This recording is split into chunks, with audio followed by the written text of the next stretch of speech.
때 구약 성경에 아브라함의 믿음이 굉장히 좋은 것 같아요.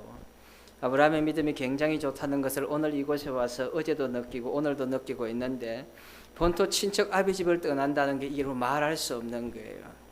교회에서 평상시 여러분이 앉던 자리에서 한두 칸 땡기는 것도 못하는데, 그것도 불가능한데 본토 친척 아비 집을 떠난 아브라함은 이루 말할 수 없을 만큼 믿음이 투철하고 뛰어난 사람이라고 생각합니다. 제가 여러분에게 그 부탁을 하고 난 다음에 어제 돌아가면서 회개했어요. 그래, 너도 교회 가면 똑같은 자리 매일 그 자리에 앉잖아. 변함없는 자리에 앉잖아. 그런데 교회 와서 누군가가 내 자리에 앉으면 짜증나는 거예요.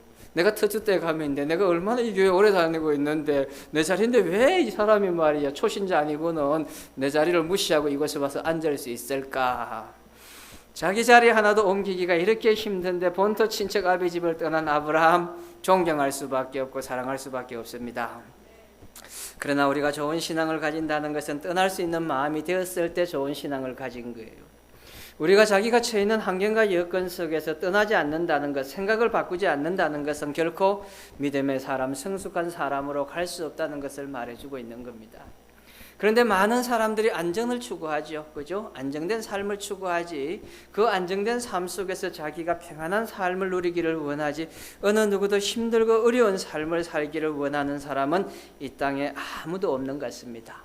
그런데 오늘 우리가 살펴봐야 될 말씀은 매임과 복음 전파, 매임과 복음 전파. 매였다는 것과 복음 전파에 관해서 말하는데, 이 단어 두 가지가 우리에게 던져주는 의미 자체는 굉장히 무겁고 힘들다는 것을 보여주고 있습니다. 자, 그러면 성경으로 들어가서 또 죽이네요. 한 번 죽이는 것도 그런데 두 번이나 죽이고 예, 조금만 더 올려주시고 이 상태로 유지해 주시면 고맙겠습니다. 자, 12절 말씀부터 시작해서 30절 말씀 사이에 보니까 매임과 자기가 바울이 매였다고 말하죠. 그리고 복음을 전파했다고 말하는 내용이 나타나고 있습니다.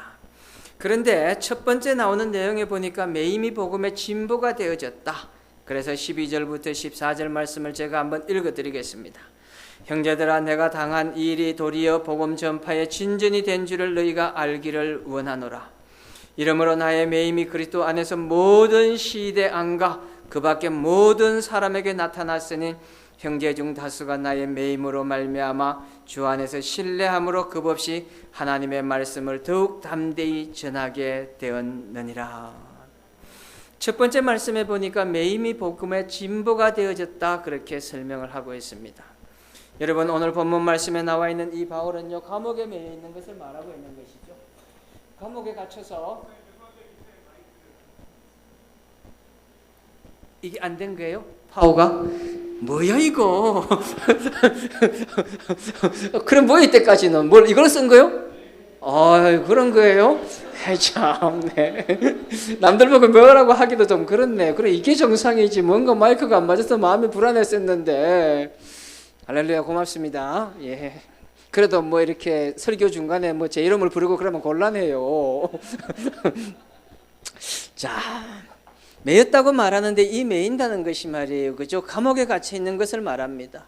바울이 12절 말씀에 보니까 형제들아, 빌립보 교회에 있는 사람들아, 내가 당한 일을 도리어, 내가 당했다는 그 일에 관해서 말하면서 감옥에 갇혔는데, 사실 감옥에 갇혔다는 말을 다른 말로 표현한다고 한다면은 우리 모두가 감옥에 갇혀 있습니다. 사람들이 생각할 때 우리의 영혼이, 그죠? 자유함을 얻지 못한 것도 감옥에 갇혀 있는 것이고, 우리가 일상생활을 하면서 돈에 매여 있는 사람도 돈의 감옥에 매여 있는 겁니다. 여러분 생각해서 뭐 돈이 많으면은, 엄청난 부자면은 자기의 인생 속에서 굉장한 큰 축복이 되고 자기의 삶이 행복할 것이라고 생각하지만, 사실 돈에 매여서 수전노가 되어서 살아가는 것만큼 힘들고 어려움도 없다고 그렇게 말해주고 있습니다. 어떤 사람은 자기 인생 속에서 명예에 매여 있는 거예요. 명예에 매여서. 명예에 매여서 살아가는 사람들은 그 삶을 살펴보면은 모든 일에 있어 가지고 자기의 인생을 명예에다 투자하고 있는 사람이에요. 그래서 어떤 사람은 보니까요, 명함이 앞뒤로 빽빽한데 무슨 위원장이 앞에도 10개가 있고 뒤에도 10개가 있고, 그래서 이름을 찾을 수가 없어. 아무리 명함을 봐도 이름은 없고 다 위원장이 뭐 그렇게 많으니까, 장자리가 그렇게 많으니까 도대체 이 사람의 이름이 뭔가 앞을 봐도 없고 뒤를 봐도 없고 한참을 찾고 한 10분 찾으면은 조만하게 이름이 나오더라고요. 자기 자신보다 더 중요한 것이 자기가 어떤 직책을 가지고 있느냐, 그 매임에 관해서 설명하고 있는 겁니다. 그런데 오늘 본문 말씀에 보니까요, 사람들이 수없이 인생에 매이는 것처럼 바울도 감옥에 지금 갇혀있는, 매여있는 삶이라고 그렇게 말해주고 있습니다. 그런데 이렇게 감옥에 매여있는 삶을 살아가는 사람들은 다들 비관적인 생각을 가져요. 내가 어떻게 하다가 감옥에 갇혔을까? 내가 어떻게 하다가 이렇게 매여서 여기에 매여가지고 죽을 인생이 되었는가? 또 뭐 여러분 중에서는 그런 마음을 가지고 있는 사람이 있습니다. 아이고, 내가 어떻게 이 여자한테 매여 사느라고 평생 이렇게 힘들고 고통스러운지 모르겠다. 아이고, 내가 이 남자만 아니면은 말이야 내 평생이 행복하게 살 수 있는데, 그것도 딸 앉혀놓고 그런다니까. 자기 딸 앞에 따라 들어봐라. 내가 네 아빠만 아니면 평생 행복하게 살 수 있었는데 말이야, 네 아빠 만나가 내 인생이 이렇게 됐단 말이야. 내 인생이 엉망이 됐다고 그런 사람들이 있다니까요. 그러면 큰일 나요. 네 아빠를 만나서 인생이 너무 행복했다, 너무 즐겁고 나는 행복한 인생을 산다. 네 아빠 만났으면 내가 얼마나 행복하게 살았을 것인가, 아무리 상상을 해봐도 그런 일은 있을 수 없다고 생각하면서 네 아빠가 최고의 남자다, 이 남자들을 위해 사는 얘기인데, 남자들이 뭔가 좀 기쁨이 있어야 되는데 왜 직장 생활하고 오셨지, 맞아, 직장에서 돌아오셔가지고 매인다는 거, 그런 매임 속에서 기쁨이 없어요. 그런데 오늘 말씀해 보니까 바울이 뭐라고 말했는가 하면은, 당한 일이 도리어 복음 전파의 진전이 되었다. 어드반스 진전이 되었다, 그렇게 말하고 있는 거예요. 복음을 전가하는데 더 도움이 되어지고 기쁨이 되어졌다고 그렇게 설명하고 있는 것입니다. 자기가 당한 환경과 처지 속에서, 자기가 당한 어려움 속에서 복음이 전거되는 것에 참된 기쁨과 행복을 누렸다고 그렇게 말해주고 있는 것이죠. 여러분, 우리가 매인다는 것은 고통이고 힘든 것이라고 말씀을 드렸습니다. 그런데 이 매임 속에서 지금 전진되어졌다, 진전이 되어졌다, 이 진전되어진 줄을 너희가 알기를 원한다고 하면서, 자기가 감옥에 갇혀 있지만 복음이 더 전거되어지는 것에 나는 여러분들 모두가 알기를 원한다고 설명을 하고 있습니다. 그러면서요, 13절 말씀에 가서 한번 보세요. 뭐라고 말했습니까? 이러므로 나의 매임이 그리스도 안에서 모든 시대 안과 그 밖에 모든 사람들에게 나타났으니, 바울이 지금 감옥에 갇혀 있다는 것이 그리스도 안에서 모든 시대 안과 그 밖에 모든 사람에게 나타났으니까, 그를 알고 있는 주변의 많은 사람들에게 그리스도 안에서 바울이 감옥에 갇혔다는 것이 드러났다고 말해지고 있습니다. 나타났다고 말했습니다. 여러분, 여러분의 가족 중에서, 여러분의 가까이 있는 사람 중에서 누가 감옥에 갇혀봐요. 그거 말하고 싶지 않습니다. 누가 아이고 내 아들이 감옥에 가서 할렐루야 기뻐 즐거워 이렇게 말할 사람이 어디 있어요? 우리 아들이 기가 막혀, 우리 아들이 있는데 정말로 기가 막히고 훌륭한데 우리 아들이 김천교도소에, 대전교도소에 가 있어, 학할이 대전교도소에 가 있다고 얘기할 사람이 어디 있습니까? 그런데 바울이 뭐라고 말했는가 하면은, 내가 매여 있는 것이 모든 사람들에게 나타난 것이, 모든 사람들이 알게 되어진 것이, 그것이 참된 기쁨이라고 그렇게 말해주고 있습니다. 14절 말씀에 가서 보니까요, 14절은 형제 중 다수가 나의 매임으로 말미암아 주 안에서 신뢰함으로, 아니 도대체 이 사람은 어떤 사람인지 모르겠는데 바울이 감옥에 갇힌 것을 신뢰한대요. 그 바울이 감옥에 갇힌 걸 신뢰한다고 말한다는 것은 믿음이 더 간다고 얘기하는 거예요. 여기 조금 어려워서 이해가 잘 안 되는가 본데, 이해가 될 수 있도록 제가 설명을 해드릴게요. 여러분의 목사님이 감옥에 갇히니까 내가 신뢰할 수 있어. 재미도 없는가 봐. 반응이 없는 걸 보니까 목사님이 감옥에 갇혀도 반응이 없고 뭐 안 갇혀도 반응이 없고 여전히 반응이 없는데, 다른 말로 바꾸면 감옥에 갇혔어요. 감옥에 갇히니까 내가 신뢰함으로 겁없이 하나님의 말씀을 더욱 담대히 전하게 되었느니라. 그래서 바울이 말하기를 복음의 진부가 나타났다고 그렇게 말합니다. 제가요, 기독교인으로 살아오면서 가장 힘든 것 중에 하나가 뭔가 하면은, 제 인생 속에서 가장 힘든 것 중에 하나가 전도하는 것이 사실은 굉장히 힘이 들어요. 오늘 여러분에게 말씀드리려고 하는 전체적인 내용은 바로 복음 전하는 그 전도에 관해서 말씀을 드리고 싶습니다. 전도에 관해서 제 인생 속에서 가장 힘들고 실천하기 어려운 것이 바로 복음을 전하는 것이고, 다른 사람들을 주님 앞으로 인도하는 것이 그렇게 힘들고 어려운 일입니다. 제가 예수를 믿고 처음 시작할 때부터 복음 전하는 일에 열심을 가지고 살았어요. 주변에 있는 친구들도 주님 앞으로 인도하기 위해서 전도하고 수없이 많은 사람들에게 전도했어요. 그러다 드디어 어느 날 학교 근처에 있는 빵집에 들어가서 빵을 먹는데 보니까 어여쁜 여학생이 둘이가 앉아있어요. 물론 거기 앉아있던 그 여학생은 저하고 아무런 관계가 없는 사람이 됐어요. 혹시나 여러분이 추측하기에 저하고 같이 사는 분이 그 중에 하나가 아닐 것인가 하고 추측하면 안 되는 거예요. 두 여학생이 앉아있는데 보니까 마음에 용기가 생기는 거예요. 마음에 용기가 생겨가지고는 다가가가지고는 주 예수를 믿으라, 그리하면 너와 내 가정이 구원을 얻고, 쫙 사도행전에 나와 있는 이야기를 했는데 그 이야기를 내가 왜 했는지 몰라. 흥분이 돼가지고 이 학생들 앞에 가면은 얼굴이 울그락불그락 해가지고, 나는 우리 집사람 말고는 연애해본 여자가 없어요. 믿으시기를 주의 이름으로 축원합니다. 진짜예요. 웃을 일이 아니에요. 내가 진실을 얘기하는데 그렇게 웃으시면 되겠습니까? 절대로 다른 사람하고 연애해본 적이 없어요. 우리 집사람 말고는. 그런데 그 여학생한테 가가지고 복음을 전했는데 그 둘이가 교회를 나왔어요. 교회를 나와가지고 시간이 지나고 난 다음에 그 중에 한 사람이 나이가 차가지고 26이 돼서 결혼했는데 목사님 아들하고 결혼해가지고 목사님의 자부가 된 거예요. 목사님의 자부가 됐어요. 그때 복음을 전하면서 한 사람을 구원해서 주님 앞으로 데려오고 난 다음에 이 복음을 전해서 사람을 교회로 데려온다는 것이 예수를 믿게 하고 그 예수를 믿음을 통하여서 하나님의 자녀를 만들어 간다는 것이 얼마나 힘들고 어려운 일이라는 것을 절실하게 느끼게 되었습니다. 그 이후부터 숱하게 전도했는데 결실이 없어요. 열매가 없어요. 차를 타고 다니면서도 앉아가지고 옛날에는 전도하려고 했는데 요즘은 전도 안 해요. 요즘은 전도하지 않냐고 성경책 펴놓고 이렇게 읽어요. 성경책 펴놓고 이렇게 읽으면 옆에 있는 사람이 관심을 가지면 그때 이제 전도를 하는 거예요. 옛날엔 앉으면 옆에 있는 사람에게 전도하려고 했는데 요즘은 그렇게 하지 않는 거예요. 그런데 바울이 오늘 본문의 12절로부터 14절 말씀을 통하여서 자기 인생에서 복음 전하는 것, 전도하는 것이 얼마나 귀중하고 중요한 일이라고 생각했기에 자신이 감옥에 갇힌 이 감옥에 갇혀 있는 것을 통하여서도 복음의 진보가 나타난다는 것, 복음이 전해진다는 것에 관해서 얼마나 감사하고 감격한 마음을 가지고 있느냐. 우리가 복음에 대한 이런 태도와 이런 자세를 가져야 된다는 것을 여러분에게 강조해 주고 싶습니다. 내 코가 석자에 내 코가 석자. 내가 감옥에 갇혀가지고 꼼짝을 할 수 없는데, 내가 감옥에 갇혀서 내 인생이 어떻게 될 것인가, 내일을 알 수 없는 환경 속에 빠져있는 이 환경에 빠져있는데 그 안에서도 복음을 위하여, 예수 그리스도를 위하여서 그리스도의 복음이 전파되어진다면, 복음의 진보가 나타난다고 한다면 그렇게 되어지는 것을 너희가 알기를 원한다고 그렇게 말해주고 있습니다.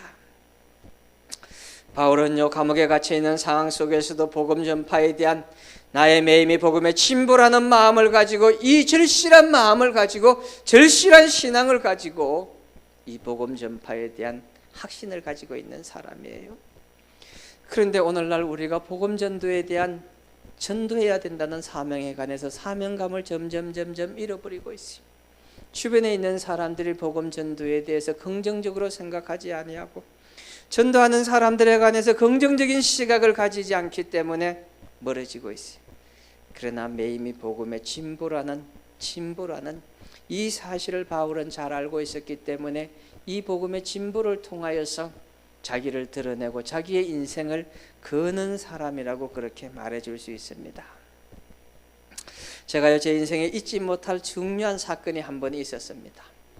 이 사건은 제가 공부를 하고 있을 때, 아프리카에서 공부를 하고 있을 텐데, 장로교에 있는 목사님 한 분이, 장로교에 계시는 목사님 한 분이 저희 집을 방문하게 되었습니다. 그런데 이분이 공부하고 싶은 마음을 가지고 저희 집을 방문했는데, 한국에서 이미 상당히 목회를 잘하는 분이었어요. 교회도 굉장히 규모가 있고 큰 교회였습니다. 그런데 그 교회에서 이제 마지막 자기가 박사학위를 영국 가서 하다가 다 끝내지 못하고 돌아와서 그 학위를 끝내보려고 다시 와서 저를 만나게 되었습니다.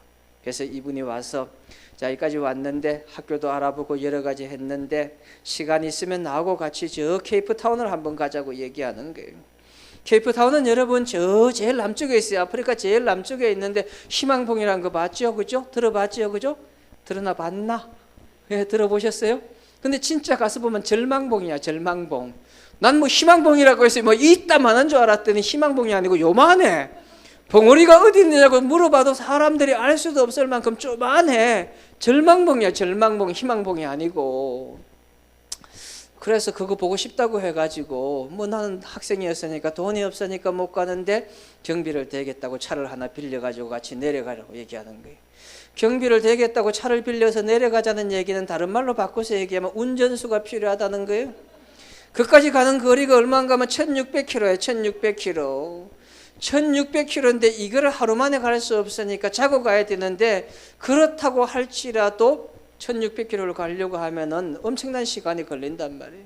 이게 하루 12시간 운전을 해야 되는 거예요. 이틀 꼬박 운전을 해야만 그까지 가는 거예요. 놀라지도 않는데 제가 이렇게 얘기하는 과정 속에서 놀랄 만한 일이 일어나면은 웃거나 놀라거나 오하거나 뭐 표정을 좀 지어봐요. 집에 가서 남편들에게 아내들에게 표정을 잘 짓는데 어떻게 저한테는 그렇게 인색하세요? 강사 보기를 뭐 우습게 보고 지금.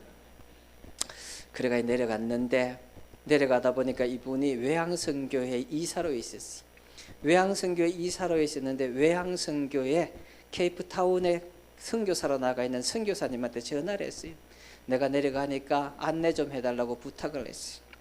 안내를 해달라고 부탁을 해서 그 부탁을 받고 한 분이 나왔는데 연세가 많은 분을 직접 목사님이 나오지 아니하고 집사님 한 분을 보낸 거예요. 그래서 그 집사님하고 뭐 안내를 해준다는데 뭐 안내할 게 뭐 있어요? 잘생긴 제가 영어 다 잘하지요. 뭐 제가 또 지리 선생하고 살기 때문에 지리에 가서는 빠삭하지요. 뭐 방향 감각 딱 찍으면 45도 각도 꺾어 저기 가면은 저기는 절망봉이 나타난다. 저기는 뭐 테이블 마운틴이 나타난다. 다 아는데 별거 없는 거예요. 그런데 이분이 옆에 타고 가면서 자기 이야기를 하기 시작하는데 은퇴하고 왔다는 거예요. 은퇴하고 아프리카를 왔다는 거예요. 은퇴하고 아프리카를 왔는데 그때 당시에 60이 넘었는데 영어를 굉장히 잘하더라고요. 벌써 하면 이게 15년 전의 얘기인데 그때 당시에 영어를 그 정도로 잘하는 사람이라고 한다면 한국에서도 상당히 실력 있는 사람 중에 한 사람이었는데 그 사람이 선교사로 모든 가족이 왔다는 거예요. 그러면서 뭐라고 하는가 하면은 자기가 딸이 둘이가 있었는데 큰딸이 총신대 신대원을 다녔대요. 총신대 신대원을 다니는데 남자를 만났는데 그 남자가 총신대 신대원을 다니고 있는 클래스메이트야. 같은 클래스에서 사랑을 키워가지고 졸업하면서 둘이가 결혼하고 난 다음에 와서는 아버지 장인어른 우리 아프리카로 선교사로 가겠습니다. 아프리카 선교사로 가겠다고 그렇게 말했을 때 자기 마음속에 그렇게 기쁠 수가 없다는 거예요. 내 평생 내 인생 속에서 한 번은 선교사로 나가서 선교 사역을 감당하면서 주님의 일을 필드에서 한번 펼쳐봐야지 하는 마음을 가지고 있어서 그랬는데 딸이 사회가 나간다고 하니까 너무 감사해가지고 어디로 갈래? 그러니까 중앙아프리카로 가겠다고 해서 그래 가라 중앙아프리카로. 너희들이 가고 나면은 내가 곧 은퇴하고 난 다음에 따라가겠다고 하고 둘을 결혼시켜가지고 아프리카로 보냈어요. 아프리카로 보내고 난 다음에 한 3년이 지났어요. 3년이 지나가지고 이제 애가 태어나가지고 큰애가 2살이 되고 그 다음에 둘째 애가 태어났어요. 둘째 애가 이제 1살이 되고 연년생으로 태어났어요. 그렇게 태어났는데 그때 총회에서 합동적 총회에서 케이프타운에서 선교사 대회가 열린다고 아프리카에 사역하고 있는 모든 선교사들을 내려오라고 모이라고 그렇게 얘기하거든요. 그래서 비행기를 타고 와야 되는데 비행기를 타고 오지 않고 비행기가 비싸니까 차를 운전해가지고 그거는 뭐 말할 수 없는 거리예요. 엄청난 거리를 차를 운전하고 내려오다가 케이프타운 근처에 와가 차가 굴러버렸어. 차가 굴렀는데 그 자리에서 부부가 생명을 잃었어요. 목사님 사모님이 선교사로 왔다가는 돌아가시고 자녀만 둘 남겨놓고 이게 밤늦은 시간에 한국에 있는 장인어른이 전화를 받게 된 거예요. 급하게 비행기 티켓을 끊어가지고 비행기를 타는데 앉아있을 수가 없는 거야. 도무지 견딜 수가 없는 거야. 당신이 살아계신다면은, 당신이 하나님이라고 한다면은 도대체 왜 나에게 이런 일이 생길 수밖에 없느냐? 내가 귀한 딸 하나를 당신에게 드렸고 그 딸이 또 선교사가 되어서 아프리카 가서 영혼들을 위해서, 구원을 위해서 힘쓰고 애쓰는 선교 사역을 감당하기 위해서 그곳에 갔는데 그렇게 생명을 앗아갈 수 있느냐? 그것도 둘만 남겨놓은 거예요. 둘만 남겨놓고 비행기에서 도저히 감당할 수가 없는 거예요. 잠도 잘 수가 없고 그 긴 시간 비행을 해서 케이프타운에 도착을 했습니다. 도착을 해서는 시체가 안치된 영안실에 가서 시신을 확인하면서 마음이 따뜻하면서 마음속에서 온기가 돌기 시작하면서 하나님 앞에 자기의 잘못을 회개하고 죄를 용서하면서 하나님, 내가 우리 딸과 사위 대신 아프리카로 가겠습니다. 내가 대신 가겠습니다. 대신 내 딸과 내 사위가 하지 못한 일을 내가 대신 감당하겠습니다. 내가 좀 더 일찍 선교 사역을 담당하기 위해서 와야 되는데 그렇지 못한 것을 용서해 달라고 그렇게 얘기한 거예요. 당신이 넉넉하지 못해서 손자하고 손녀를 둘 다 다른 선교사님한테 입양을 보냈어요. 자기 사위 집안도 보니까 연로하신 부모님이 능력이 되지 않아서 키울 수가 없어서 둘을 그렇게 보내고 마지막 그 아이들을 보내면서 나이가 20이 넘을 때까지 내가 절대로 찾지 않겠다는 마음을 가지고 사진을 찢으면서 이 노부부가 울면서 막내딸을 데리고 아프리카로 건너왔다고 그렇게 간증을 하는 거예요. 여러분, 이 사람의 인생 속에서 감옥은 어디입니까? 오늘 여러분에게 말씀드릴 이 선교사, 은퇴하고 난 다음에 실버 선교사가 되어서 아프리카에 와 있는 이 사람의 마음은 어디에 매여 있습니까? 자식을 먼저 가슴에 묻었기 때문에 자식에게 매여 있는 거예요. 자기 인생 속에서 아무리 좋은 것을 먹고 행복한 집에서 산다고 할지라도 그 삶이 아무리 좋은 것을 준다고 할지라도 행복한 삶이 될 수 없습니다. 저도 아직 잘 모르지만 그래도 자식을 대학을 보내보고 이렇게 하니까 가슴이 아리고 자식 생각만 하면은 가슴이 아픈데 그 자식에게 매여 있는 그 매임 속에서 자기는 복음을 전하겠다고, 자기 딸과 사위가 하지 못한 사역을 감당하겠다고 고백하면서 아프리카에서 그 사역을 감당하고 지금까지도 선교 사역을 그렇게 하고 있습니다. 여러분 오늘 무엇에 매여 있습니까? 우리 주님께서 우리에게 말씀하시기를 복음을 전하라고 말씀하시고 죽어가는 영혼들을 주님 앞으로 돌아오는 일에 너희가 최선을 다하여 섬기고 봉사하고 일하라고 말씀하고 계시는데 여러분이 지금 어디에 매여 있는 거예요? 돈에 매여 있습니까? 명예에 매여 있습니까?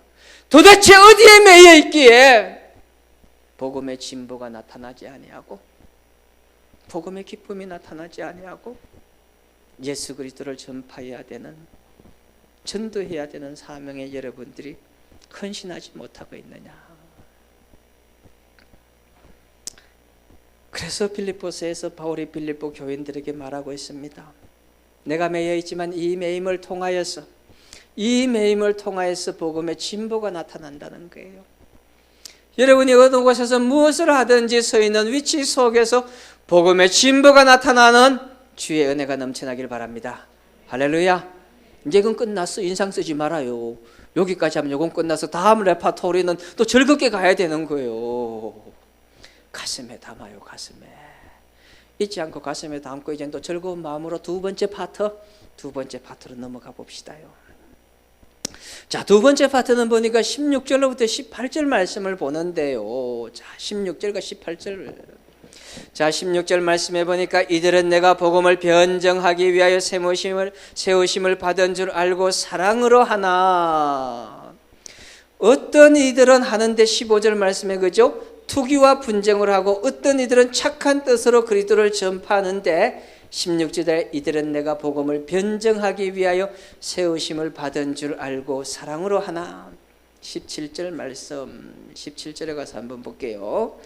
그들은 나의 매임에 괴로움을 더하게 할 줄로 생각하여 순수하지 못하게 다툼으로 그리스도를 전파하느니라.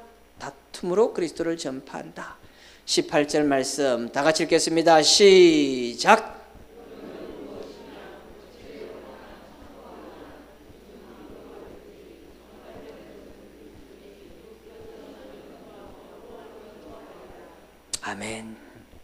오늘 저녁에 저녁도 못 드시고 나와주셔서 굉장히 감사합니다.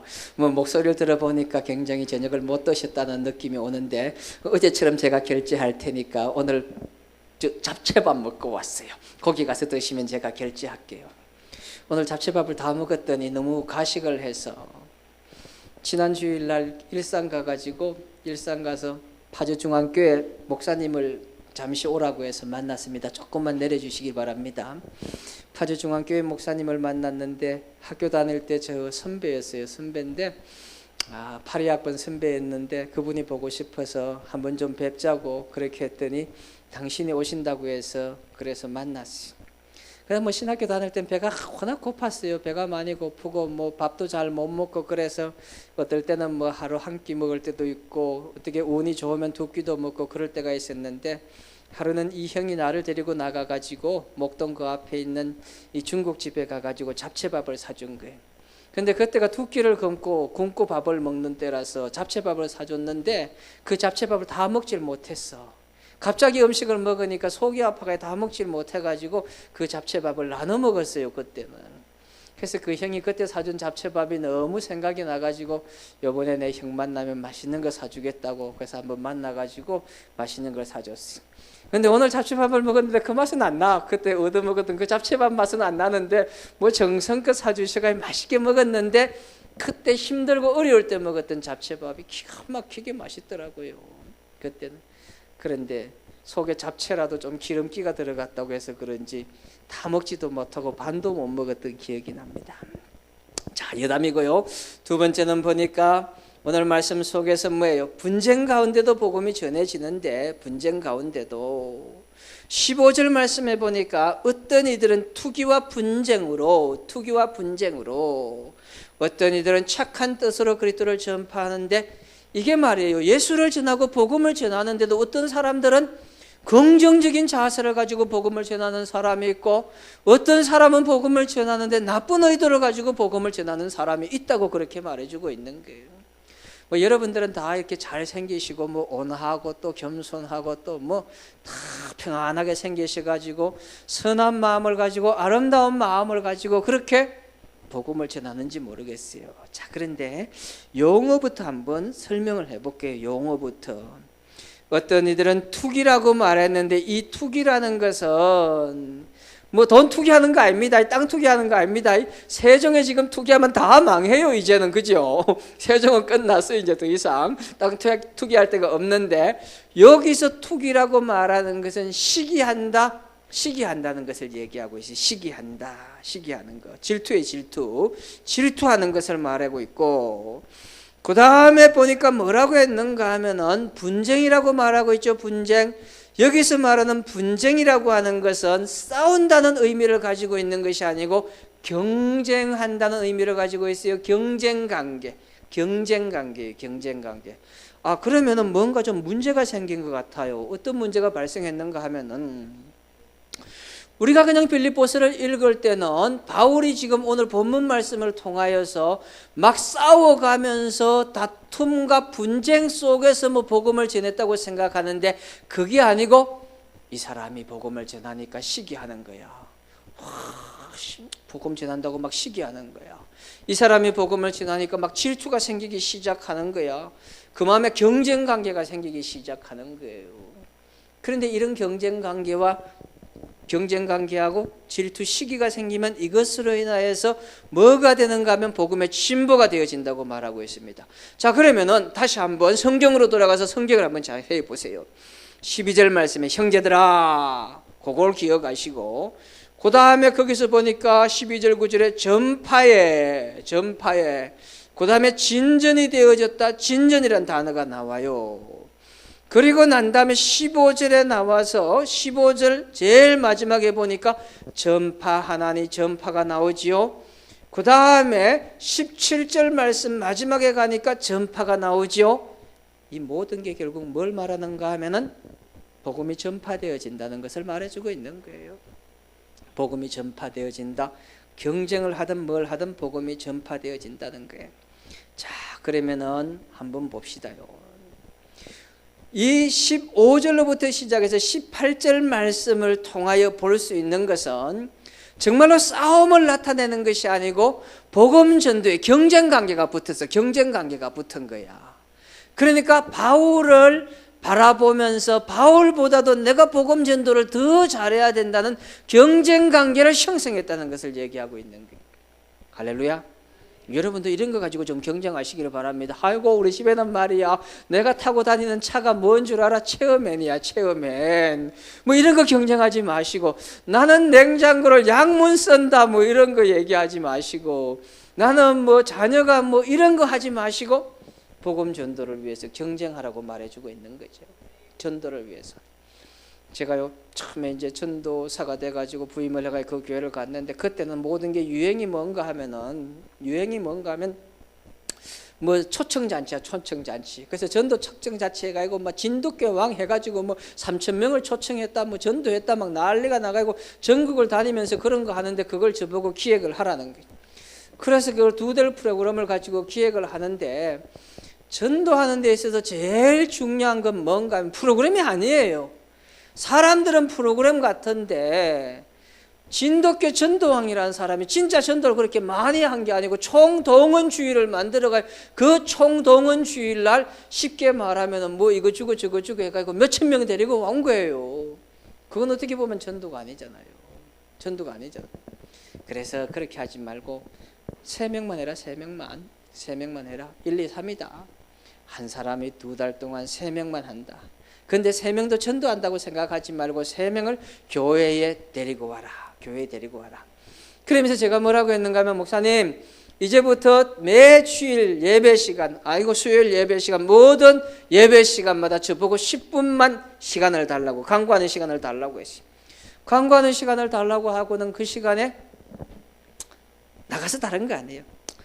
보고 들어왔는데요, 김 집사님이 울산 공고에 지금 들어가서 학생들을 전도했는데 15명이 온다고 약속을 받아놨다고 카드를 가져왔습니다. 그리고 난 다음에 이 집사님이 이렇게 해가지고 어디에서 몇 명 온다고 그렇게 카드 받아왔습니다. 이거 한 2번 하고 나니까 서로 경쟁이 붙었어. 그래서 막 교회에서 싸우기 시작하는 거야. 내가 많이 할 거냐, 네가 많이 할 거냐. 김 집사, 신앙생활도 나보다 짧은데 뭐 10명이라고? 안 돼. 용서할 수 없이, 내가 봐줄 수 없이. 그러니까 나는 15명 한다고 얘기하고, 이러니까 경쟁이 붙어가지고 난리가 난 거예요. 나중에 감당할 수가 없어가지고 이제 진짜만 데리고 와라. 진짜만. 가짜 말고 진짜만 데리고 와라. 진짜 믿을 사람만 데리고 오라고.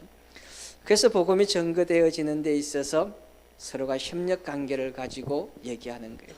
자, 16절 말씀 보세요. 16절에 뭐라고 했는가 하면은, 이들은 내가 복음을 변증하기 위하여 세우심을 받은 줄 알고 사랑으로 하나.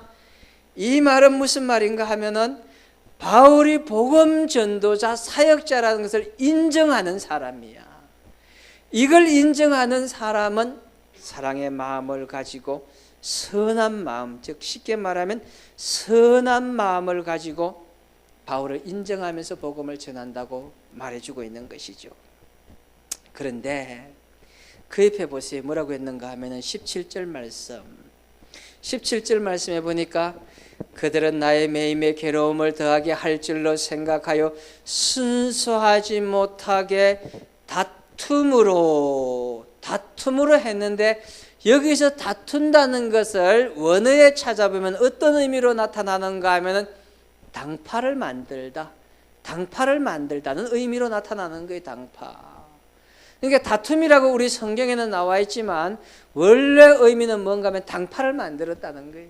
그러니까 좋은 관계를 가지고 당파를 만들면 좋겠지만, 여기서 이 당파를 만들었다는 것은 지금 부정적인 면을 가지고 설명하고 있는 거예요. 부정적인 면을 가지고. 자, 그래서 다툼의 목적은, 당파의 목적은 뭐예요? 정치적인 목적을 가지고 말하고 있는 겁니다. 예수를 전거하는데, 복음을 전하면서 이 복음 전거를 통하여서 정치적인 자기 당파의 이익을 위하여서, 목적을 위하여서 한다는 것이죠. 이게 이제 다른 말로 말하면 고린도 교회에서 그런 현상이 나타났잖아요. 고린도 교회에서 분파가 나누어져 가지고 그 분파에 의해서 나는 누구에게 속한 사람이다, 나는 누구에게 속한 사람이다, 이러면 문제가 발생하는 거예요. 그러니까 바울과 반대적인 입장에서 바울을 싫어하는 사람들, 그 사람들은 자기들의 당파를 만들어서 그 당파를 통하여서 복음을 전하겠다고 그렇게 말하고 있습니다. 그러면 뭘 말합니까요? 이 당파라고 말하는 것은 결국 자기들의 야망과 이기심 속에서 전도한다고 얘기하고 있는 거예요. 자기의 야망과 이기심 속에 잡혀가지고 파벌 속에서 하는 것인데, 사실은요, 파벌이 생기면 교회가 망하는 거예요. 교회 안에서 당파가 생기고 파벌이 생기면 교회는 무너질 수밖에 없는 거예요. 할렐루야. 아멘 하는 거 아니에요? 그건 뭐 아멘을 해. 파벌 졌다고 얘기하는데. 파벌이 지면은 무너질 수밖에 없는 환경과 여건 속에 잡혀 있기 때문에 이거에 관해서 뭐라고 말하는가 하면은 파벌이 힘을 발휘하면 교회는 망합니다. 주석가들이 그렇게 말합니다. 이 본문을 주석하는 사람들이 파벌이 힘을 발휘하면 교회는 망하게 되어집니다. 형제의 약점을 밝히려는 사람이 있기 시작하면 교회는 망하고 맙니다. 바울의 약점, 연약한 면들을 살펴보고 그것을 통하여서 복음을 전하려고 하는 의도를 가지고 있는 사람들로 인해서 교회가 망한다고 말해주고 있는 거예요. 그런데 이런 환경과 여건 속에서 지금 바울이 뭐라고 말하는가 하면은 18절 말씀에 그러면 무엇이냐? 그칠에나 그 다음에 참으로 하나 그칠에가 뭐예요? 그칠에 이거 영어로 말하면 false예요. false. 잘못된 방법을 가지고 행하거나 이거 뭐 참으로 한다면은 true 진실로 행하거나 관계없이 무슨 방도로 하든지 전파되는 것은 그리스도니 이로써 나는 기뻐하고 또한 기뻐하리라. 여기서 그칠에 잘못된 방법, 진실된 방법으로 하든지 예수만 전파되어지면은 그것으로 모든 것은 끝이라고 얘기하는 겁니다. 이걸 다른 말로 다 바꾸어서 생각해 보면 이 단어가 의미하고 있는 것을 다른 말로 바꾸면은 그치레로 하나 참으로 하나 이거는 뭘 말하는가 하면은 동기예요. 동기. 어떤 동기로 하든지 그 동기에 의해서 진행되어지는 것은 복음 전파라고 한다면은 바울은 괜찮다고 말해주고 있습니다. 뭐 그렇다고 해서 여러분 남의 집에 가서 뭐 이렇게 작살 내거나 그런 식으로 해서는 안 되는 겁니다. 절대 그렇게 안 되는 거예요. 그렇다고 여러분 집에 있는 차를 팔아가지고 전도한다 뭐 그런 거 안 되는 겁니다. 뭐 그런 거 실천하면 안 되는 거예요. 그러나 여기서 말하는 것은 나를 미워하는 사람이 내가 싫어가지고 복음을 전하든지 내가 싫어서 보기 싫어서 복음을 전하든지 관계없이 바울은 복음만 전파되어지면은 자기의 마음의 기쁨과 행복이라고 그렇게 말합니다. 여러분 그러니까 바울이 얼마나 믿음이 좋은 사람이고 신앙이 좋은 사람이고 복음의 확신에 차 있는 사람인 걸 말해주고 있는 거예요. 그래서 어떤 경쟁 환경 속에서도 복음이 증거되어진다는 것에 관해서 참된 기쁨과 행복을 가지고 있는 믿음의 사람이었다는 거예요. 그런데 더 놀라운 사실 한번 보세요. 19절에 보세요. 다 같이 한번 읽어보겠습니다. 시작.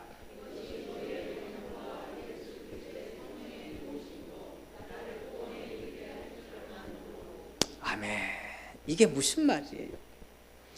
너희의 강구와 예수 그리스도의 성령의 도우심으로 나를 구원에 이르게 한 줄을 아는 거로. 그런데 거기 보니까 대명사가 있어요. 이것이 위에서 말한 경쟁 관계 속에서 복음을 전해주었든지 어떤 환경과 어떤 여건 속에서 복음이 전해졌든지 관계없이 이것이 나를 구원에 이르게 한 줄로 안다.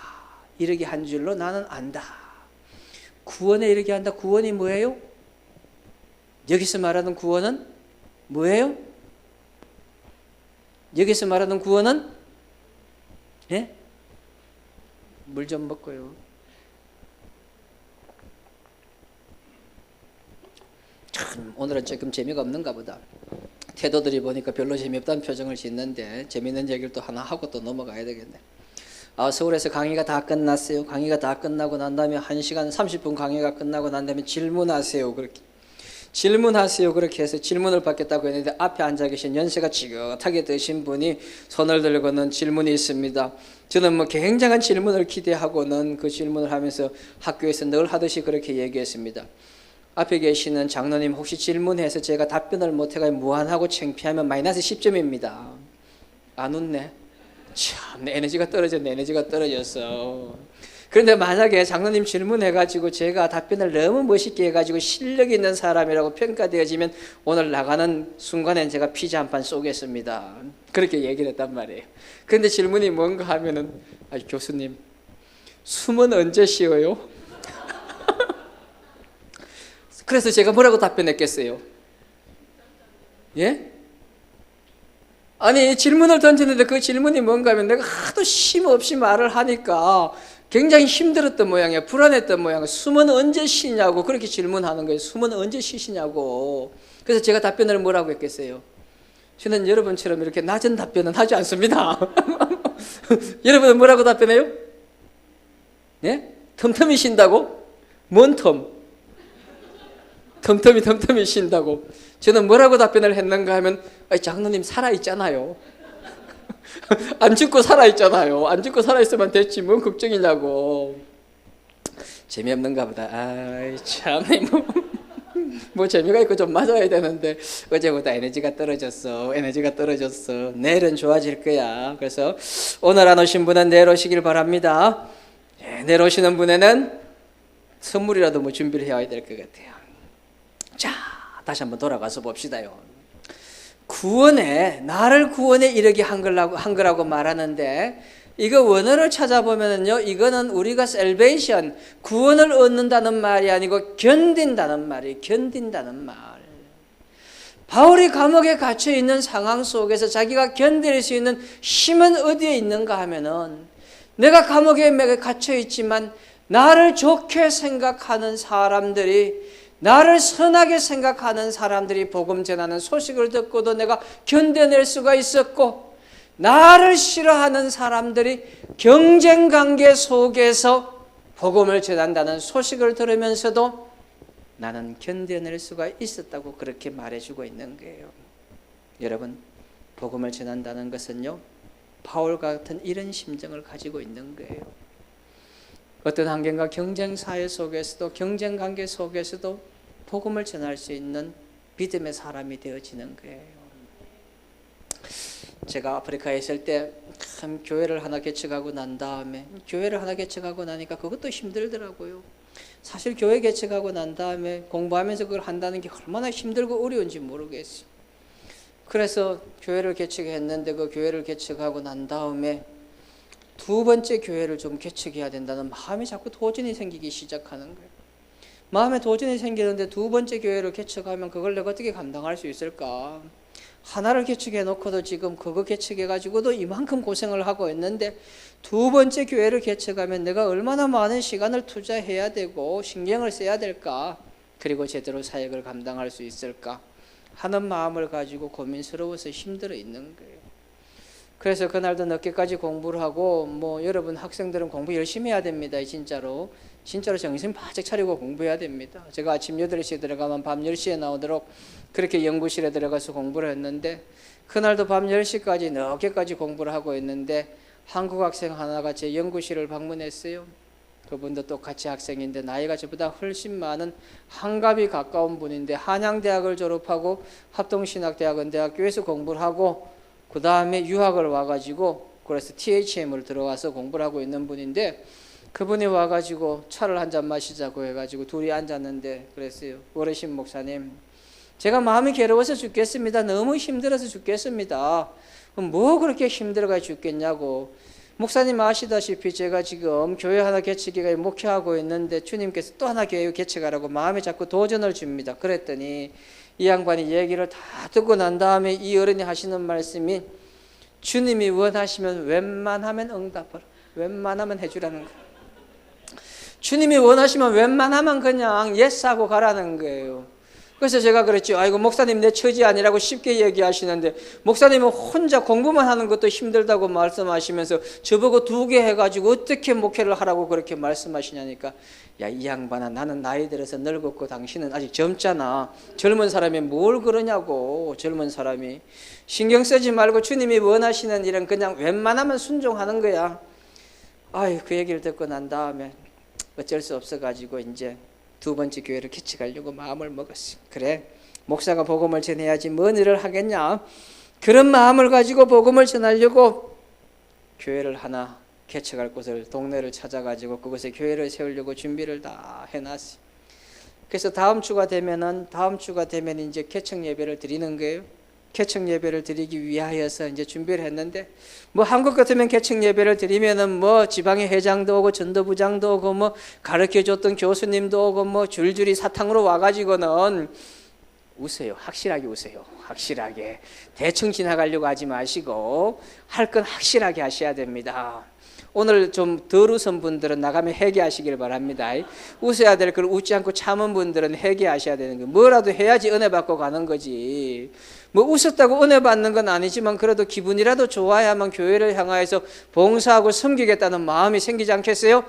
안 웃은 분들은 나가시면서 다 마지막 순간에 회개하시길 바랍니다. 두 손 들고.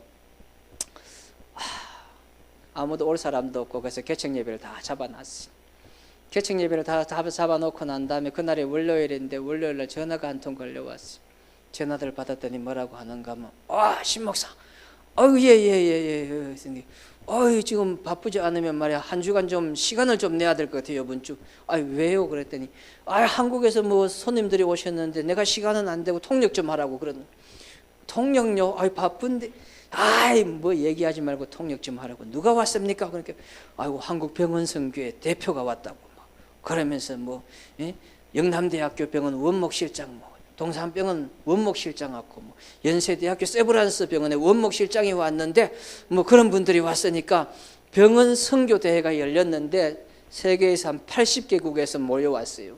그런데 한국 분들 왔으니까 영어가 안 되니까 가까이 통역을 좀 하라고 얘기하는 거예요. 그런데 왜 나보고 또 통역을 하라고 하는가 물었더니 하는 말이, 사람아 다른 사람들한테 부탁하면 다 돈 줘야 되는데 신목사는 돈 안 줘도 되잖아. 이게 어떻게 국제직이야. 나는 국제적으로 한국에 있어도 돈 안 줘도 된다고 얘기하고 해외를 나가도 돈 안 줘도 된다고 얘기하고 인터내셔널 호구야. 인터내셔널 호구. 웃으라고. 이거는 호구도 그냥 호구가 아니고 인터내셔널로 호구가 되어 있는 거예요. 이 사람은 돈 줄 필요가 없는 사람이니까 데려다 쓰라고 그렇게 된 거예요. 그것도 다른 나라에서 전화가 와가지고 어른들이 뭘 얘기하면 제가 이 반감을 못 가져요. 반감을. 그래서 아버지가 뭐라고 얘기해도 참 반감도 못 가지고 요즘은 제가 뭐라고 하죠. 제 아버지가 이제 80이 가까이 되는데 자꾸 집에서 뭐라고 말이 많아요. 형제들만 모이면 말이 많아요. 그래서 아버지 그만 좀 해요. 입은 좀 닫으시고 지갑은 열어놔야 존경을 받아요. 지갑은 열으시고 입은 닫으세요. 이게 뭐냐고 지금. 요즘은 지갑을 자꾸 열어가 이제 돈 자꾸 그래야지 존경받는 거예요. 나이가 들면은. 그래서 이분들이 왔는데 한 10일 동안 열린다는 거예요.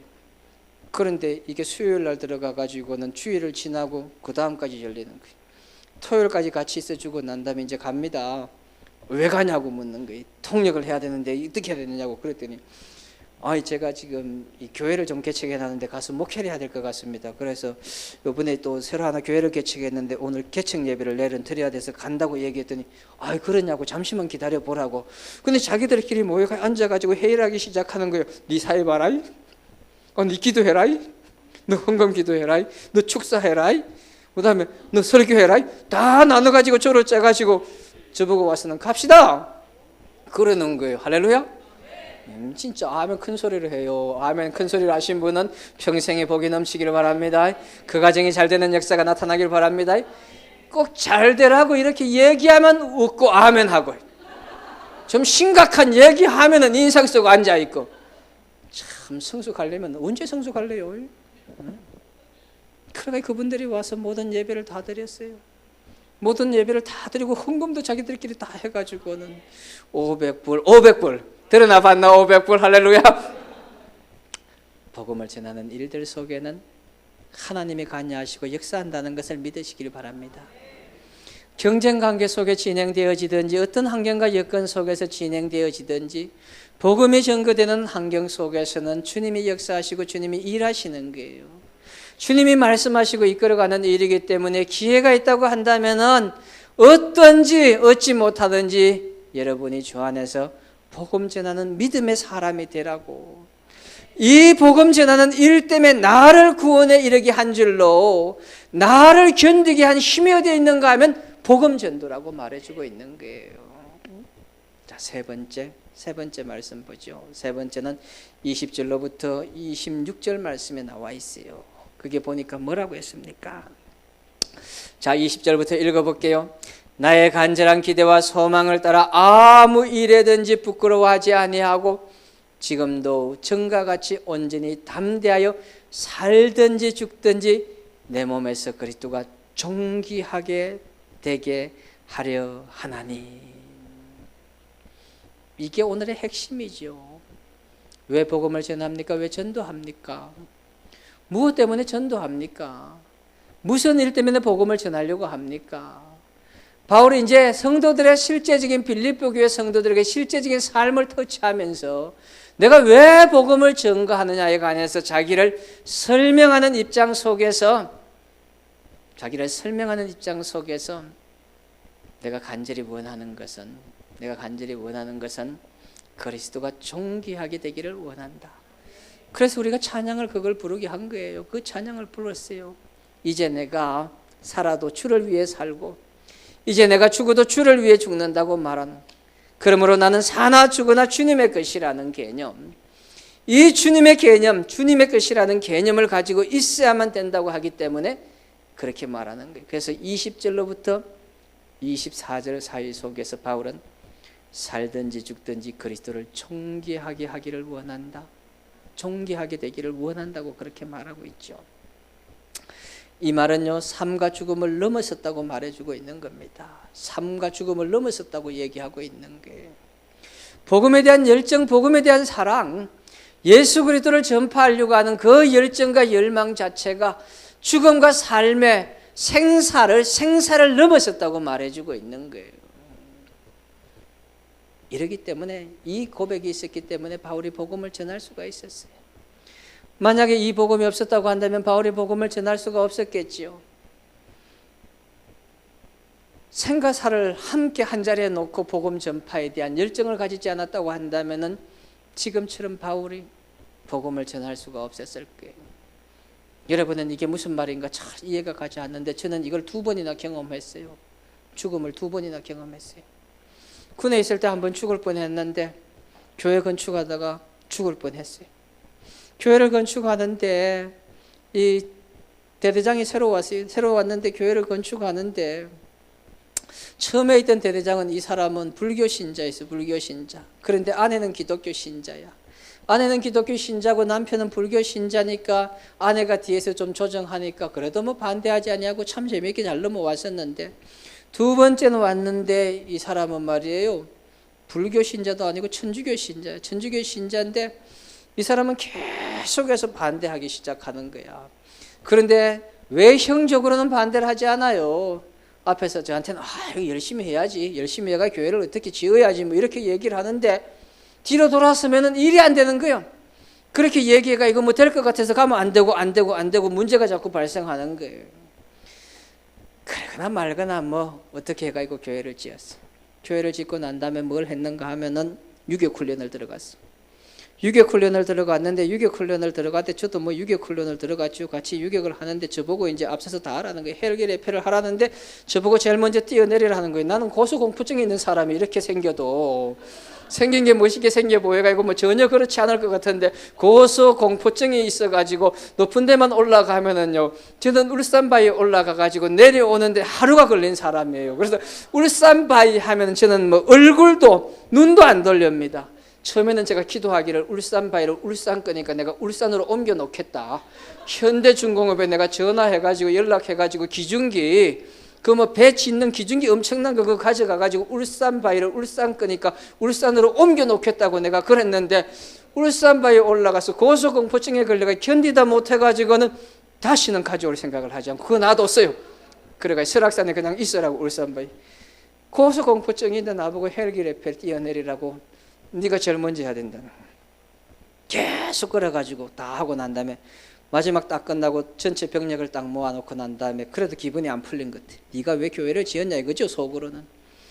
그런데 단 한 사람, 그 사람만, 대대장만 끈총을 차고 있는데, 끈총 차고 있는 대대장 그 사람 한 사람만, 그리고 뭐 계급장은 아무것도 없고 모자에만 중령이라고 딱 달려있고, 다른 사람들은 다들 보면은 뭐 그죠?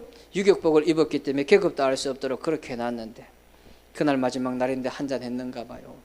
이 요즘 같으면 큰일 나요. 그거 신고 들어가면 바로 그냥 뭐 목 날아갈 텐데, 그때만 해도 군대가 허술하니까 술을 먹었는데, 술 먹고 난 다음에 날 불러내더라고요.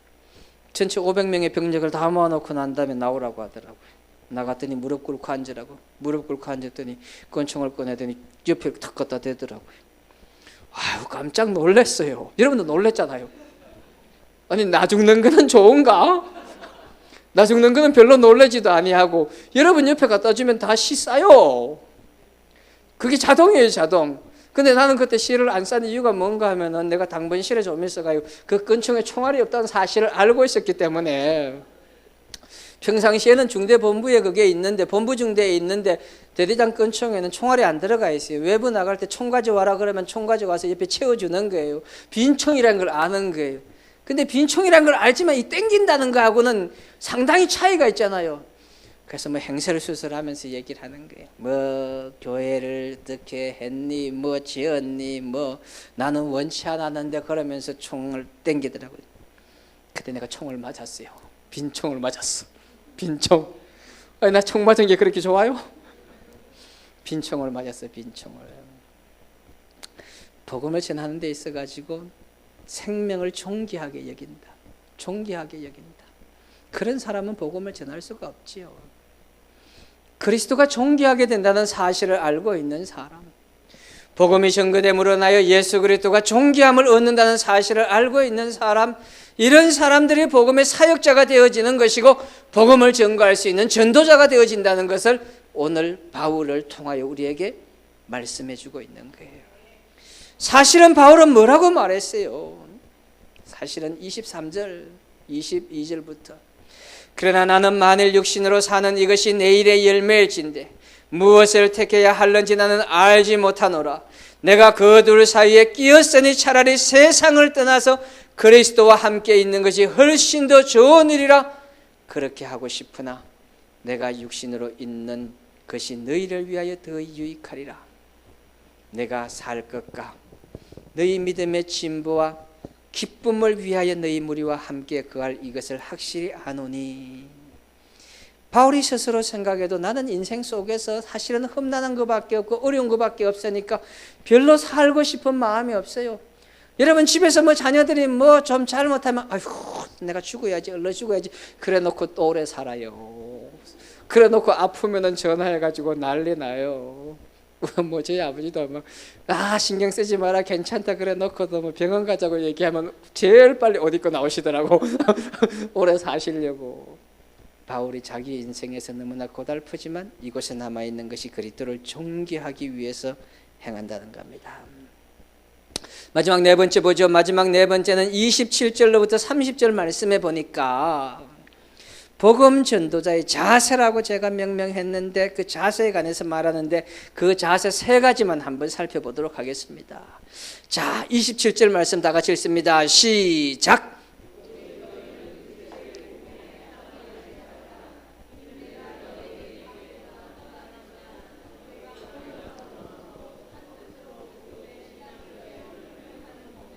아멘. 오직 너희는 그리스도의 복음에 합당하게 생활하라. 합당하게 생활하라. 그 생활하라는 단어가 여러분 성경에도 나와 있는데 그걸 설명해 주는 다른 단어가 뭔가 하면은 시민 노릇하라, 시민 노릇하라는 의미를 가지고 있습니다. 그러면 이 말의 의미가 뭔가 하면은 복음을 전하기 위해서 기독교인들은 하나님의 나라의 시민처럼 살아가라고 얘기하는 거예요. 복음을 전하는 자세는 뭔가 하면 하나님 나라의 시민으로 살아가는 거예요.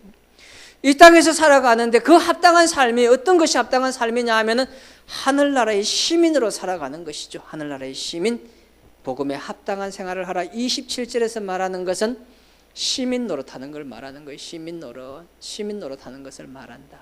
하늘나라에 합당한 시민으로 살아가는 것이죠. 그래서 어떤 사람들은 복음 전하고 전도하라니까 너무너무 힘들어. 오늘도 여러분이 지금 힘들어하는 게 제가 설교를 복음 전하라고 하니까 힘들어하는 거잖아요. 전도는 못하는데 자꾸 전도하라니까 마음에 부담되잖아요. 할렐루야. 아멘 해요. 이것도 아멘 해요. 자꾸 복음 전하라고 하니까 부담스럽죠. 교회 신앙생활 오래 한 사람은 전도할 사람도 없어. 열심히 교회만 다녔는데 다른 데 가지도 안 하고 교회만 다녔는데 어디 가서 전도할 거예요? 전도할 사람도 없어. 그런데 자꾸 전도하라니까 문제예요. 그런데 여기서 말하는 것은 사람들에게 말함으로 전도하는 것이 아니라 하늘나라의 시민처럼 살아가면 전도가 된다고 말하는 거예요. 하늘나라 시민처럼 살아가는 거예요. 제 제자 중에 하나가 지금 저기 김제에서 교회를 개척했어요. 이분은 저에게 너무 감사하는 마음을 가지고 있어요. 헬라어를 자기는 배우기를 6학점을 배웠는데 이 헬라 알파벳을 못 읽었대요. 그런데 목회연구원에서 서울에서 공부를 하는데 헬라어를 일주일 만에 제가 알파벳을 읽게 하고 그걸 해석할 수 있도록 만들어주니까 이건 자랑질하고 있는 겁니다. 굉장하다고 놀래야 되고 와 대단하다 그래야 되는 겁니다. 이게 헬라를 읽고 나니까 이게 막 너무너무 감동이 되어진 거야. 자기가 학부 다니면서 그렇게 헬라어를 공부했는데 읽지도 못했는데 일주일 만에 읽고 해석이 되어지니까 이거는 막 기적이야. 이거는 선생이 굉장히 훌륭하고 뛰어나다는 것을 간접적으로 말하는 거예요. 학생이 훌륭한 게 아니고. 그러니까 이 학생이 시골에서 전라도 고창에 있었는데 고창에 있으면서 이 친구가 계속해서 농사를 지으면 감자도 보내고 뭐도 보내고 막 보내고 그러는 거예요. 그러다가 김제로 담임 목회지가 생겨가 왔는데 10명 모이는 교회에 왔어요. 10명 모이는 교회에 왔는데 그 교회에 와서 참 힘들어 하더라고. 힘들고 어려워하길래 제가 가끔 내려가 가지고 사모님하고 둘이 데리고 나가서 전주 비빔밥도 사주고 전주 또 소고기 유명하더라고요. 소고기도 사주고 사모님 힘내라고 위로도 해주고. 그러니까 사모님 시간만 나면 자꾸 학교 오려고 그래. 나 때문에. 또 오면 맛있는 거 사주고 그러니까. 그런데 목회가 너무 힘들고 어렵다고 하길래 제가 뭐라고 했는가 하면은 목사님은 기술이 뛰어나요. 기술이 뛰어난데 그 기술 가지고 뭘 좀 해보라고. 그랬더니 뭐 할까요? 그러더라고. 그래서 목사님 그 동네 돌아다니면서 연로한 어른들밖에 안 계시니까 보일러 잘 고치잖아요. 집도 잘 짓고 건축도 잘하니까 보일러 고쳐주라고. 다니면서 보일러 고쳐주기 시작한 거. 보일러 고쳐주고 뒷일 해주고 그런 거 하기 시작한 거예요. 그거 하고 난 다음에 한 3개월 지나고 난 다음에 전화가 왔어요. 뭔가 될 것 같습니다. 그러더라고요. 내 말 들으면 되지. 한 3개월 지나고 난 다음에 사람들의 마음이 바뀌기 시작했다는 거예요. 그래서 교회에 대한 긍정적인 시각을 가지기 시작했다는 거예요. 그래서 내가 그 다음에 뭐라고 했는가 하면 노인들 김장하기 힘드니까 이번 겨울에는 김장을 해가지고 내가 돈은 좀 줄 테니까 김장을 해가지고 그 김장을 노인들 해주고 내가 몇 개 부탁할 테니까 개척교회 좀 보내라고. 그래 박수를 해서 김장을 해가지고 보내주고 그렇게 했어요. 그러고 나니까 뭔가 사람들이 움직이기 시작하는데 사람들이 참 나빠. 저같이 유명한 사람을 불러만 되는데 그러니까 동네 주민들이 뭐라고 얘기하는가 하면 목사님 이제 교회 나갈게 조건이 있다는 거예요. 그 조건이 뭐냐 하면은 침례신학대학교 신인철 교수가 와서 집회 한번 하면 나온다 이러면 얼마나 좋아요. 이게 아니고 장경동 목사님이 와서 설교 한번 하면 교회 온다는 거예요. 자존심도 상하고 난 장경동 목사님도 잘 모르고 그래가 잘 아는 목사님한테 전화해가지고 형님 장경동 목사님이 한 번만 오면 교회 나오겠다는 사람이 10명이 넘습니다. 사례비는 제가 대신 드릴 테니까 한 번 오게 하면 안 되겠습니까? 그랬더니 자기도 웃어 죽겠다는 거예요. 아니 나같이 능력 있는 사람을 놔두고 왜 장경동 목사님을 부르는지 모르겠다고. 김창환 목사님도 안 된대. 그 얘기를 듣고 난 다음에 내가 위로가 되더라고. 김창환 목사님도 안 되는데 내가 될 리가 없겠지. 할렐루야. 이건 아멘해도 아무 지장 없습니다. 레벨이 김창환 목사님하고는 잽이 안 되니까. 그래서 김제나 저쪽으로 한번 집회 내려갈 때 1시간만 시간을 내가지고 그거 가서 1시간 설교하고 1시간은 그게 할머니들하고 앉아가 손이나 한 번씩 잡아주면은 10명이 나온다는 거예요. 그럼 얼마나 전도할 수 있는 기회가 되어지는 거예요. 복음에 합당한 생활이라는 것은 입을 통하여 전도하는 것이 복음에 합당한 생활이 아니에요.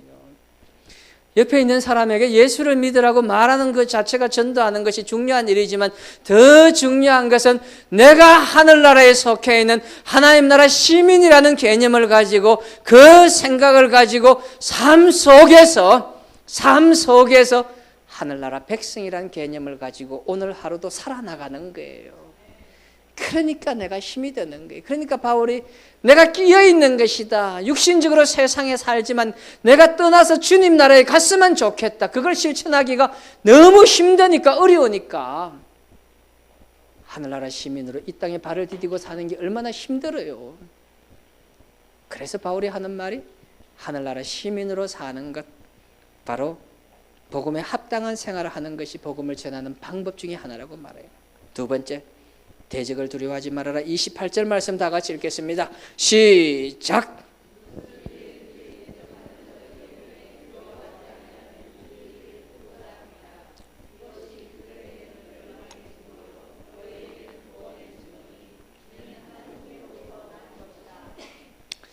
전도하면서 제일 힘든 게 뭔가 하면 장애물인데 그 장애물이 결국 뭐예요? 대적하는 사람이에요.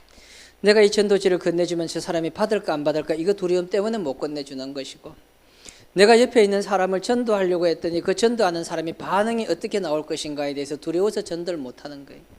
그런데 전도라는 것은요, 한마디로 얘기하면 죽은 사람에게 생명을 불어넣는 거예요. 죽은 사람에게 생명을 불어넣는데 죽은 사람의 반응은 죽은 반응이 나오는 거지. 죽은 사람이 산 반응을 일으키면 그건 기독교인이죠. 죽은 사람은 당연히 전도하는 걸 살리려고 하면 싫어하는 거예요. 죽은 사람의 반응은 대적하는 것이지, 죽은 사람이 할렐루야 하고 기뻐할 사람이 어디 있어요. 그러니까 전도할 때는 두려워하는 게 아니야. 죽은 사람의 반응은 당연히 가격한 것이고 반대하는 것이고 대적하는 거예요. 죽은 사람이 무엇 때문에 산 사람이 전도하는 것에 관해서 할렐루야 감사하다고 말할 사람이 어디 있습니까? 그 영혼이 죽은 영혼이기 때문에, 죽은 영혼은요, 그 영혼을 건드리면 사탄이 그냥 있지 않는 거예요.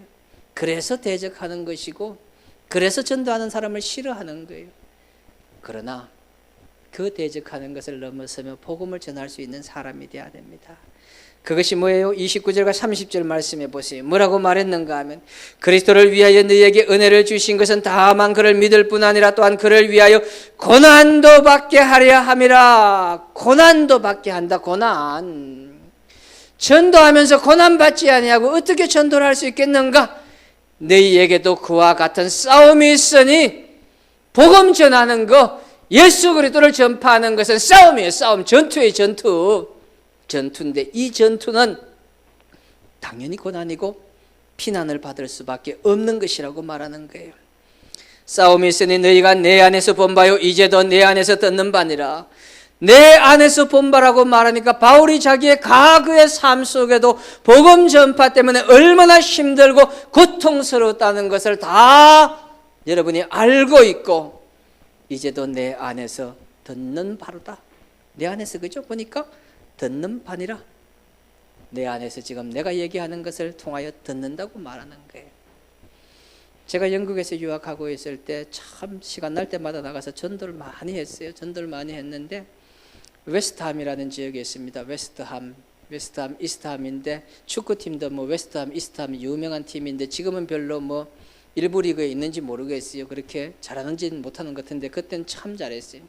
근데 그 지역이 동네 이름이 뭔가 하면은 방글리예요. 방글리. 제가 이름을 지었습니다. 왜 방글리라고 지었는가 하면 방글라데시 사람들이 와서 살기 때문에 방글리라고 지었어요. 다들 방글방글 하는 것 같아요. 사람들이. 제 느낌이에요. 그냥 방글방글 하는데 이 방글라데시에서 건너온 사람들이 다 모슬렘이에요.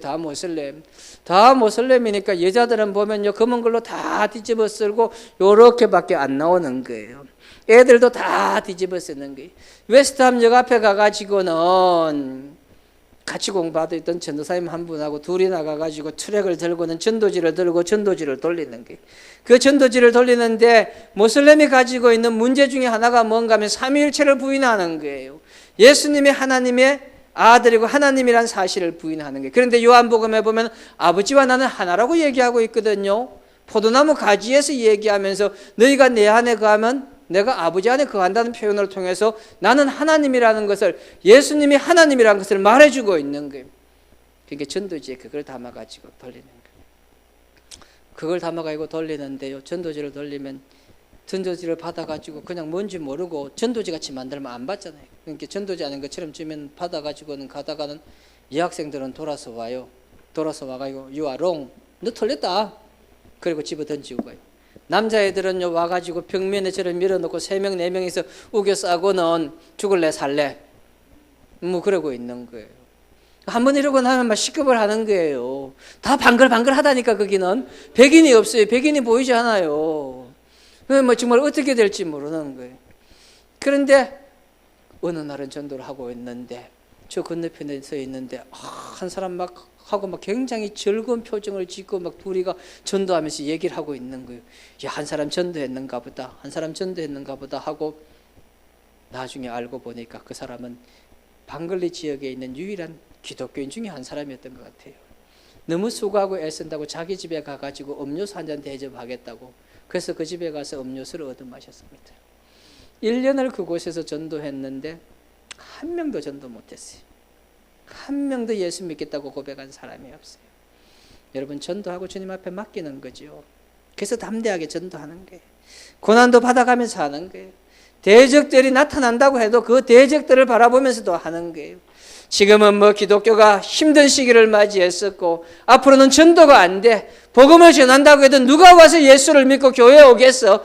우리 주변에 교회 올 사람은 다 왔어. 이런 개념 가지고 있으면 안 되고 하늘나라 시민으로서 여러분의 삶 속에서 그리스도를 닮아가는 모습을 보여주기 시작하면은 그래도 옵니다. 여러분이 교회를 사랑하는 마음을 가지고 교회에서 전도하는 마음을 가지고 내가 복음을 전함으로 인하여서 예수 그리스도가 존귀하게 된다는 이 믿음과 신앙을 가지고 서 있기만 한다면은 하나님이 사람을 보내시고 채우는 역사가 나타날 겁니다. 이 일을 위해서 우리가 지치지 말아야 돼요. 낭망하지 말아야 돼요. 그리스도의 복음을 위해서. 제가 첫 시간에 말씀드렸던 그 노부부처럼 딸을 선교사로 보내서 사위와 딸을 다 잃어버렸지만 그 자리에 가서 복음 전도의 사역을 감당하기 위해서 있던 그 노부부처럼 우리가 그리스도를 존귀하게 하는 이 복음 전도 때를 얻든지 얻지 못하든지 실천할 수 있는 믿음의 교회가 되어지기를 주의 이름으로 축원합니다. 여러분의 마음과 심령 속에서 예수 그리스도를 전파하고 그 예수 그리스도의 복음을 이웃에게 널리 전하겠다는 확신과 결심이 넘치나는 은혜가 오늘 여러분과 함께하기를 주의 이름으로 축원합니다. 한번 찬양하고